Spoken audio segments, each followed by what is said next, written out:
नमस्कार, मैं हूं आपके साथ मयंक। आज 21 तारीख है और पिछले 12 घंटे के अंदर जो खबरें आई हैं वो इस ओर इशारा कर रही हैं कि अब ईरान पर हमला होना तय है। और जो मेरे पास खबरें हैं उसके मुताबिक टारगेट पर इस बार है इस्फहान और हमले की बड़ी शुरुआत इस्फहान से हो सकती है। ईरान का वो न्यूक्लियर सेंटर जिसके अंदर एनरिच्ड यूरेनियम होने की आशंकाएं जताई जा रही है, संभावनाएं जताई जा रही हैं।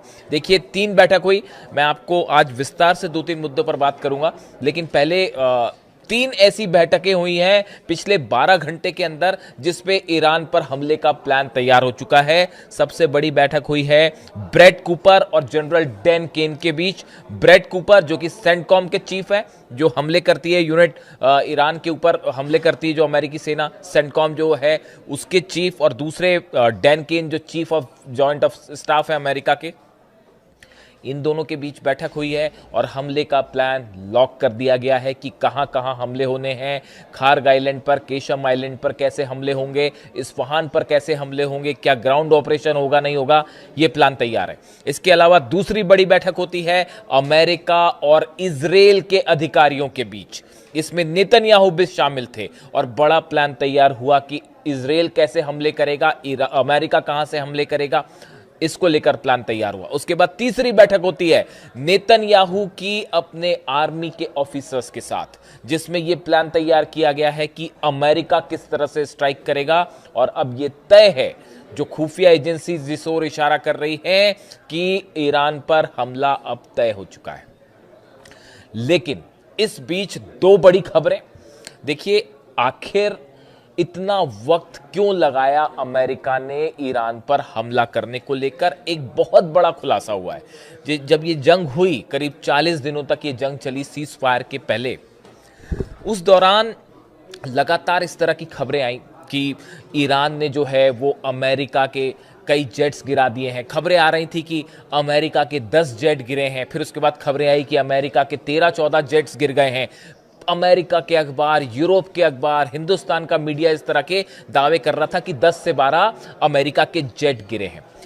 उस जंग के बीच में एकमात्र हिंदुस्तान का यह पॉडकास्ट चैनल, मैंने यह दावा किया था कि 25 से 30 अमेरिका के जेट तबाह हो गए हैं। आप मेरा वीडियो उठा के देख लीजिए। मैंने डंके की चोट पर यह दावा किया था कि अभी आप 25 से 30 गिरने की बात है, लेकिन जब यह जंग खत्म होगी उसके बाद जो आंकड़े आएंगे उसको सुनकर आप हैरान रह जाएंगे। और कल अमेरिका की कांग्रेस, मैं अब किसी एजेंसी की बात नहीं कर रहा हूं, अमेरिका की संसद की एक फैक्ट फाइंडिंग कमिटी जो थी, जो रिसर्च कर रही थी, उसने यह बात कही है कि अमेरिका के 42 जेट, 42 जेट्स ईरान ने तबाह किए हैं इस जंग के बीच।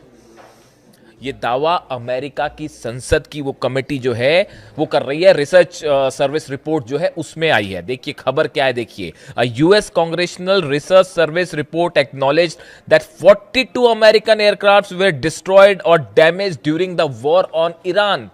अमेरिका की संसद की जो कमेटी है, रिसर्च सर्विस रिपोर्ट जो दे रही है, इसमें यह दावा कर रही है कि 42 जेट अमेरिका के जो है वो हिट किए ईरान ने, और एक्चुअल नंबर इससे भी ज्यादा हो सकता है। मैंने आपको कहा था, देखिए बड़ी सारी चीजें ऐसी होती हैं, जब आप जंग में किसी चीज का एनालिसिस करते हैं तो आपको बहुत सारी चीजों का डेटा अपने पास रखना पड़ता है।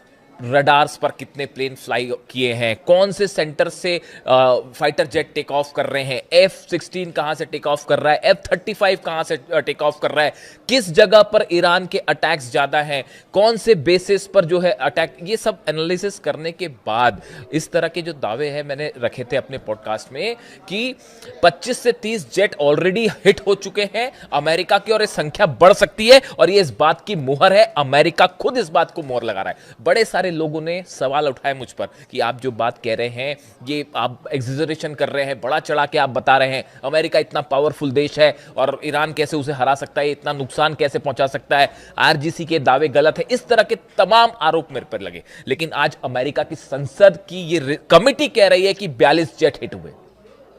खबर एक बार फिर सच साबित हुई। जब ये जंग शुरू हुई थी तब भी ये सवाल उठते थे कि आप जो है ईरान को बढ़ा चढ़ा के दिखा रहे हैं, आप ईरान कैसे मुकाबला करेगा अमेरिका। मैंने तब भी कहा था, बार बार मैं ये बात रिपीट कर रहा हूं कि शाहिद ड्रोन और ईरान की मिसाइल्स बेहद घातक साबित होंगी, और देखिए वही हुआ। और अब ये एक और दावा साबित हुआ है 42 अमेरिकन जेट्स का। दूसरी बड़ी खबर, ये तो अभी अभी की बात है, ज्यादा पुरानी नहीं है। यूएई के न्यूक्लियर सेंटर पर, न्यूक्लियर प्लांट पर अबू धाबी में हमला होता है। इस हमले के बाद अगले दिन मैंने आपको वीडियो बनाया था, आपको याद भी होगा, अभी 2-3 दिन पुरानी ही बात है।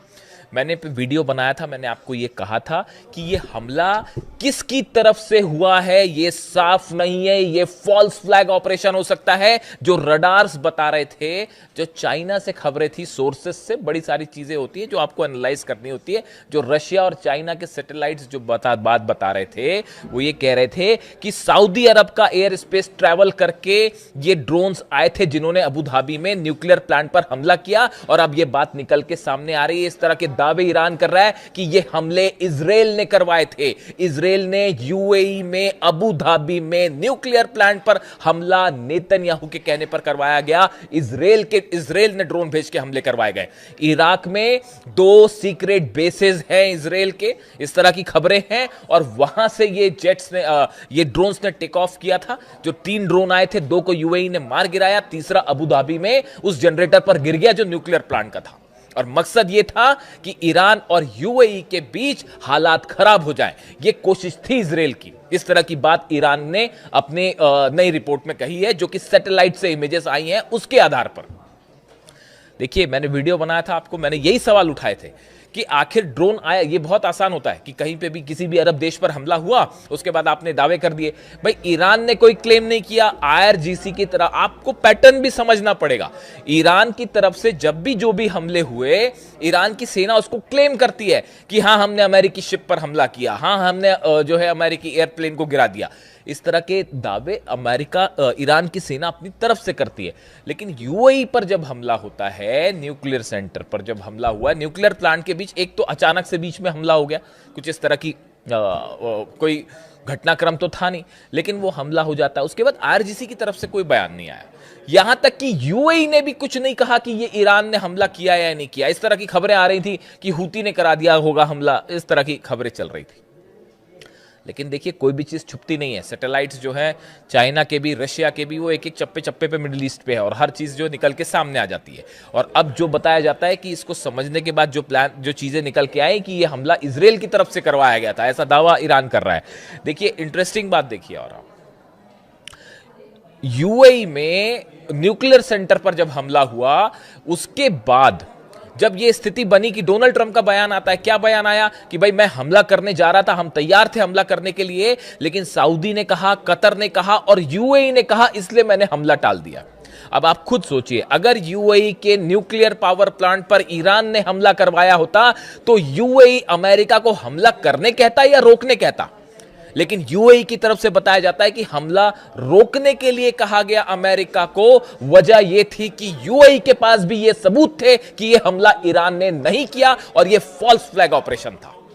मैंने अपने वीडियो में मैंने आपको बात बताई थी कि अरब देशों को ईरान से भिड़ा के इस पूरे इलाके में अपना प्रभुत्व जमाने की कोशिश हो रही है, और कौन कहां कैसे हमला कर रहा है इसके बारे में कोई साफ रिपोर्ट सब तक सामने नहीं आई। आप विश्वास मत कीजिए, और देखिए वही बात निकल के सामने आ रही है। दूसरा बड़ा दावा जो है वो सही साबित हो रहा है कि फॉल्स फ्लैग ऑपरेशन था। अब देखिए तीसरी बड़ी बात, ये जो हमले बार बार जो खबर आ रही है कि हमले जो हैं होने जा रहे थे, लेकिन इतना टाइम डोनाल्ड ट्रंप ने क्यों लिया? इसकी बहुत बड़ी वजह है, ये जो 42 एयरक्राफ्ट गिरे हैं अमेरिका के या हिट किए ईरान ने, इसके बाद अब रिपोर्ट ये है पेंटागन की कि अगर अमेरिका के जेट्स हमला करते हैं तो बड़ी संख्या में रशिया ने और चीन ने अपना defence system, defence missiles provide कर दी हैं ईरान को इस सीज फायर के दौरान, ऐसी खबरें हैं। और ईरान ने अमेरिकन जेट्स का एक एक मूवमेंट जो है वो समझने की कोशिश की कि अमेरिकी जेट जब हमला करते हैं तो वो कहां से टेक ऑफ करते हैं, कितना मिनट लेते हैं हमला करने में, उनमें हवा में रिफ्यूलिंग कब की जाती है, कितने समय तक फ्यूल अवेलेबल होता है, रिफ्यूलिंग कैसे होती है, कौन से जेट रिफ्यूलिंग करते हैं, जो जेट रिफ्यूलिंग करते हैं KC-135 वो कहां से उड़ते हैं, इन्हें राउंड अबाउट लेने में कितना टाइम लगता है, एक एक चीज की जानकारी ईरान के पास है। और पेंटागन को यह पता है कि अगर अब की बार हमला होता है तो हो सकता है ये 42 इस बार गिरे, अगली बार 100 से ज्यादा अमेरिकन प्लेन्स गिर जाएं। बिल्कुल आश्चर्य की बात नहीं होगी।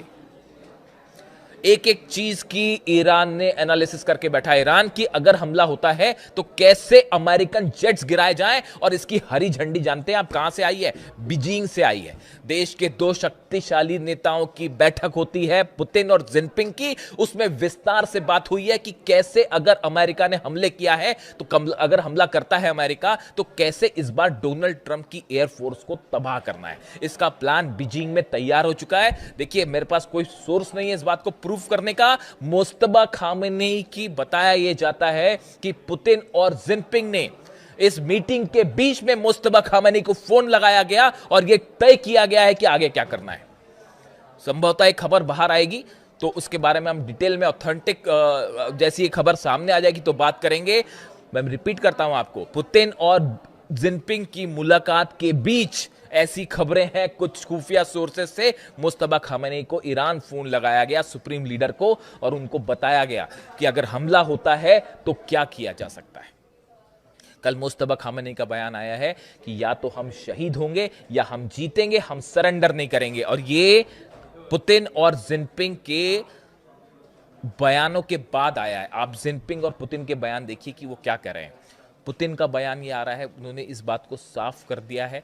देखिए, यूरेनियम को लेकर बातचीत कर दी गई है, जो ऑप्शन है वो सामने रख दिया गया है और ये डेड एंड है, आखिरी ऑप्शन है बस, कि अगर यूरेनियम रूस को दे दिया जाए, शायद हो सकता है ईरान इसके लिए तैयार हो जाए।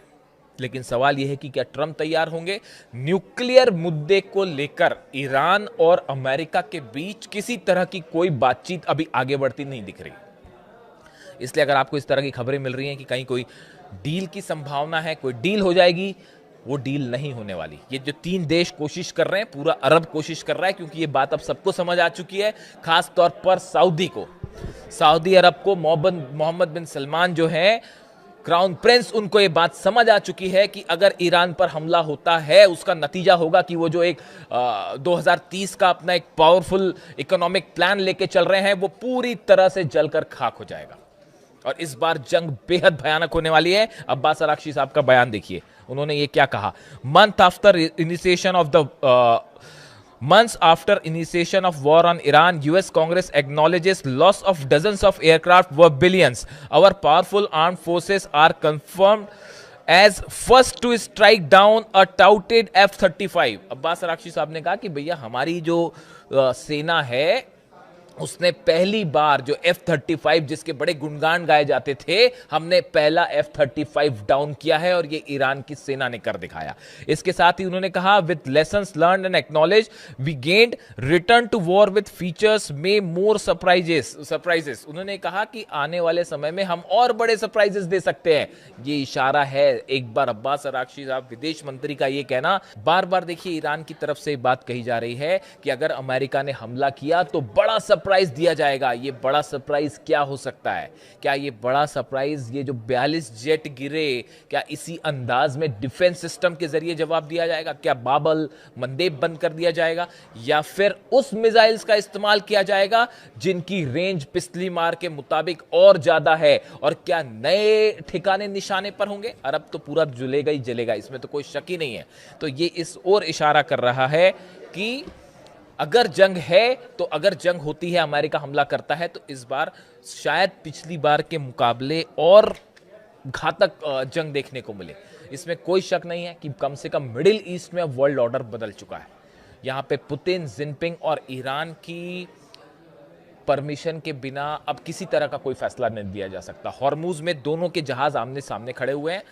ईरान ने ऐलान कर दिया है कि पूरे हॉर्मूज पर अब हमारा अधिकार होगा। पहले तो हमने छोड़ रखा था, यहां से इंटरनेशनल एरिया छोड़ रखा था जहां से जहाज निकल रहे थे, लेकिन अब यहां से कोई भी जहाज हमारे नियमों के मुताबिक ही क्रॉस होगा और जैसा ईरान की सेना चाह रही है उसके मुताबिक ही क्रॉस होगा। बात नंबर 1। बात नंबर 2, जेडी वेंस का एक बयान आया है। जेडी वेंस ये कह रहे हैं कि अगर ईरान के पास परमाणु बम आ गया तो और देश भी परमाणु बम बना लेंगे। जैसे सऊदी अरब कहता है कि अगर ईरान ने किसी तरह का कोई एक्सप्लोजन किया तो हम भी फौरन करेंगे। यानी हकीकत यह है कि पूरे मिडिल ईस्ट में इस समय एक तरफ डोनाल्ड ट्रंप है और इजराइल है और दूसरी तरफ अरब देश हैं जो कि हमला करने के पक्ष में नहीं है, और तीसरी तरफ जो है ईरान है, रूस है और जिनपिंग है। और इन तीनों का पलड़ा बहुत भारी है इस समय, और किसी भी तरह का हमला डोनाल्ड ट्रंप के लिए बड़ा नुकसानदेह साबित हो सकता है, खासकर उनके मिड टर्म पोल्स के लिए जिसमें उनकी हार तय मानी जा रही है। कल तो ये प्रस्ताव भी उनके खिलाफ जो है पास हो गया सीनेट में, और कई रिपब्लिकन सांसद जो है उन्होंने अगेंस्ट जाके वोटिंग दे दी, जो कि लिमिट करते हैं अमेरिका के राष्ट्रपति के अधिकारों को। यानी कुल मिला के हालात ये हैं कि एक तरफ जंग की बड़ी तैयारी पूरी हो चुकी है और इंतजार सिर्फ इस बात का है कि क्या आखिरी वक्त में किसी तरह का जो अरब देशों की तरफ से कोशिश हो रही है कि कुछ बातचीत शुरू की जाए या किसी डील तक पहुंचा जाए, क्या मामला उस दिशा में जाएगा या जैसा ईरान कह रहा है कि या तो शहीद होंगे या जीतेंगे। जो अपडेट होगा आप तक पहुंचाऊंगा। Thank you so much.